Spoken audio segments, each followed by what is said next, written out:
Ariane Seguillon évoque sa lutte contre la boulimie dans un témoignage poignant publié chez Flammarion, intitulé La grosse. Son fils, Dorian, était là quand ses troubles alimentaires ont commencé à se décupler.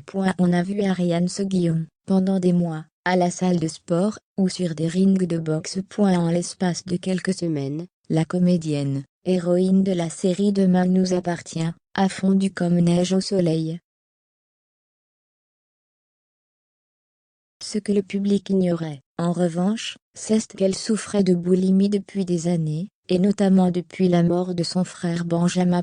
Dans son livre intitulé La grosse, sorti chez Flammarion le 9 mars 2022, l'actrice évoque sa lutte terrible contre la nourriture, mais aussi contre le regard d'autrui. C'est quand même dur de se faire appeler d'un nom, qui est censé être une insulte en France, où règne une vraie grossophobie, explique-t-elle au magazine Gala. On ne dit jamais la maigre ou la mince, mais on dit la grosse.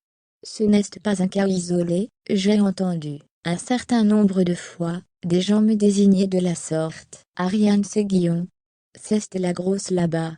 Le seul qui a le droit de la surnommer mon petit bout de gras, de manière extrêmement affectueuse, c'est son grand-fils de 27 ans, Dorian Ludwig, qui fait notamment partie du groupe de Dioso Fambach. Je vais essayer de lui venir en aide. Pendant des années, Dorian a vu sa mère se faire du mal en mangeant. Il a tenté de trouver une solution, tant bien que mal.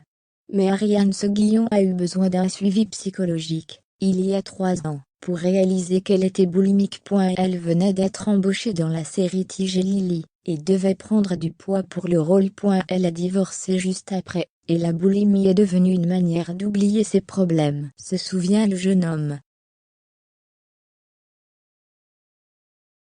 J'ai essayé de lui venir en aide, mais tant qu'on n'a pas vécu ce genre de problème psychologique, c'est difficile de le comprendre. J'étais dur, un peu violent dans mes paroles, parce que je voulais qu'elle maigrisse. Je l'engueulais en lui disant que ça pouvait devenir dangereux.